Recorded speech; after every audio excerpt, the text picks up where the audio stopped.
everyone, how you doing? Welcome back to the channel for another Train Sim World 5 news video, and this one's really good because we've got a release date and pricing for the Cardiff City Network. But in the usual customary fashion, we're going to have a quick look through the article which has been released by Dovetail. We've also got the first look trailer. We're going to watch that and then we're going to get into the blurb straight afterwards. So here we go.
So as you can see, it is coming March the 18th. If that trailer is not enough to get you going, then let's have a quick look through all the details that have come with today's article. And there's a little bit to go through. We'll just skim over some of it. We know that Cardiff City Network is the first Welsh route to come into Train Sim World, and we're going to be seeing units and trains in the Transport for Wales TFW livery, which is also a new licensed operator. It's always quite nice to see. This urban network style route add-on runs on separate branches with the TFW branded Class 150 DMU, along with the one car Class 153 Sprinter, which makes its debut in Train Sim World. And I don't know what it is, I'm looking forward to the 153 more than the 150. Maybe it's because we've had a 150 before, I don't know. I quite like the idea of the 153 being a single car unit as well. There's details of the map. We've seen the map before. You can see there's plenty of stations. I think there's 19 stations. There's a couple. It must be a couple of depots on there, but as well there's 19 stations. The map is, as you would expect, it's named a network. It's crisscrossing. There's 6 different endpoints within that, so you're never going to be going to the same place twice. We've got the 153/3, we've got the 153/9 and the 150/2 DMUs included with this as well. More screenshots that we've not seen before. Much of Cardiff's modern day rail network owes itself to the rich history of South Wales coal mining. Lucrative efforts to harvest the Earth's black gold necessitated the use of railway lines through the valleys, and as such, many lines began spurring out from the soon-to-be Welsh capital, linking down to the docks. Is that the Millennium Stadium in the background? If it is, I've been there a couple of times to watch Preston get beat in the Championship playoff final. Bad memories of the Millennium Stadium. It was while Wembley was shut for renovation or rebuilding. But I'm not going to let that dampen my enjoyment of this DLC, I will tell you that. With the passage of time and a growing populace, the scene became more passenger orientated, and today the city area is known as the Valleys and Cardiff local routes, an urban network of lines operated by Transport for Wales. So, as I discussed at the beginning, there are multiple branches, 19 stations from the heart of the city to 2 principal stations, Cardiff Central and Cardiff Queen Street. The branch lines are listed there as well. The Corriton line, which terminates at Corriton, the Merthyr line as far as Radyr, the City line terminating at Radyr, the Butte Town branch line, which terminates at Cardiff Bay, and the Penarth branch, which terminates at Penarth. Nice shot of the 153 there. Looks like a kind of autumn scene. That looks as if it's at, I'm just looking on the BR sign there, Dingle Road is where that is. The branch lines all intersect and connect with one another around Cardiff's periphery with iconic landmarks such as the Principality Stadium. Is that what it's called now? Is it not the Millennium Stadium? That just shows how long it is since I've been. If that's the same place, that is. Prominently placed next to the railway line, Canton Depot also features hosting the trains included and providing ECS gameplay on top of the passenger timetable.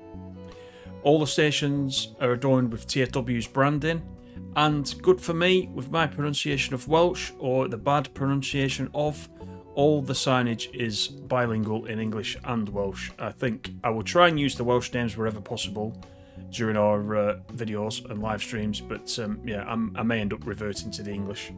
I'm slightly proficient in English. This emphasises the pride and passion with which the Welsh language is spoken and used within the capital city, and so it should be. Let's have some details of the trains then. So let's go on to the 153 Sprinter first. Of course, this is new to Train Sim World. The one car, Class 153 diesel multiple unit.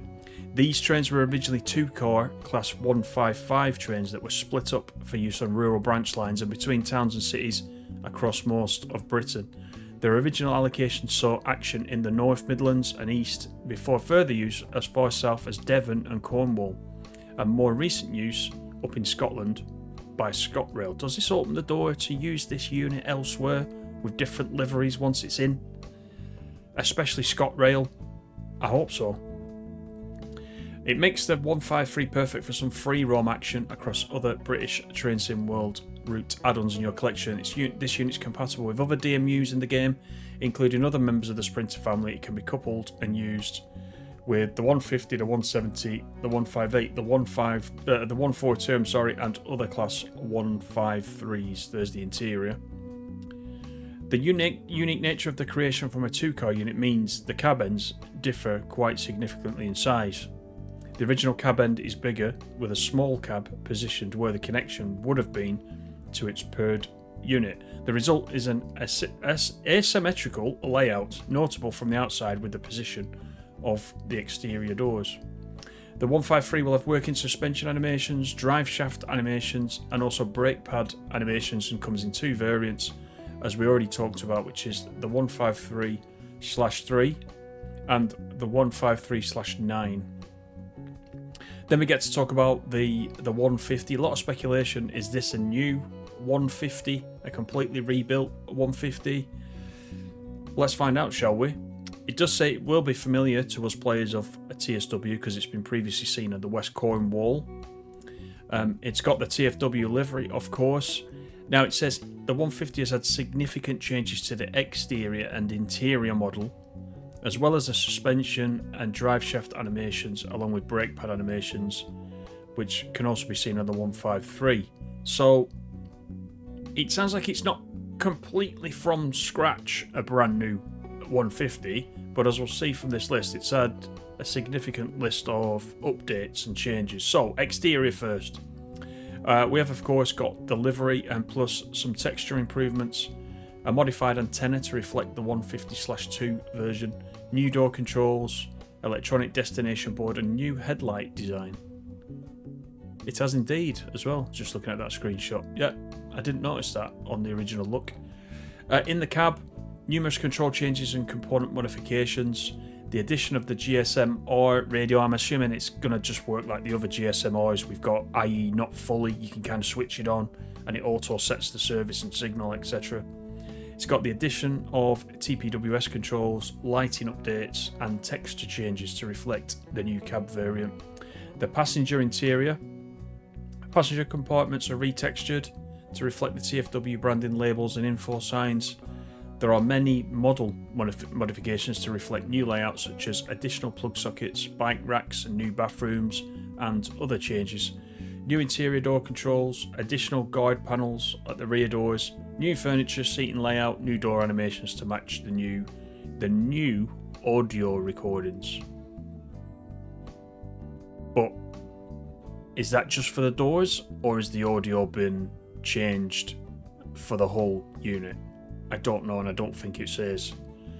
Timetable, scenario, and gameplay information. So, separate branch lines, the depot at Canton, and 2 trains to operate. There's plenty of gameplay, and there are around 500 playable services, which is a pretty decent effort. There's services along each of the branch lines. We've already mentioned the branch lines before, but they are there if you want to have a look at those.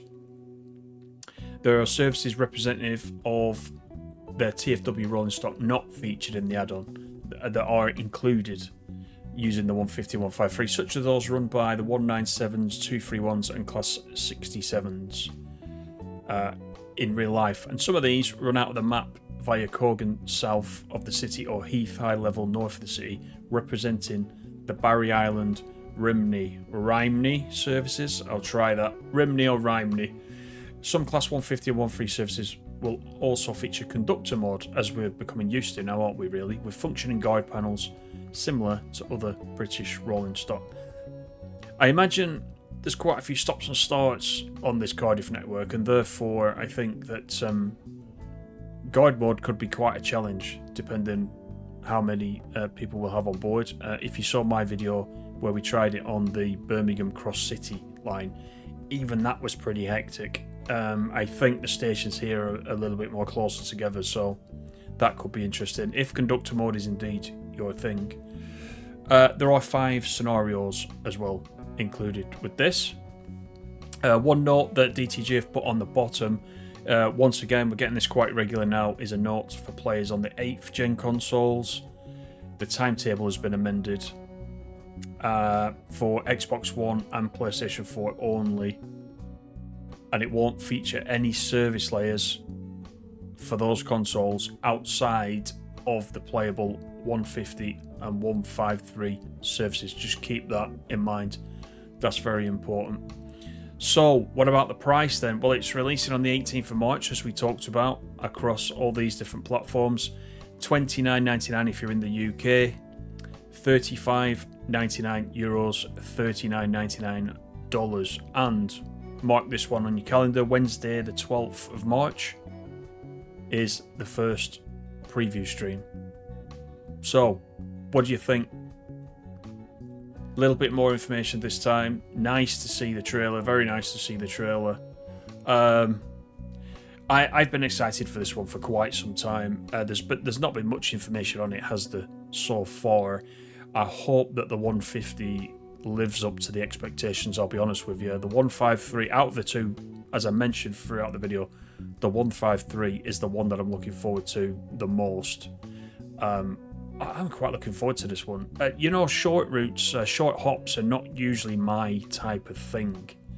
But I also said that with the Mildmay line, and then once I played it, I think the Mildmay line's excellent. I love it.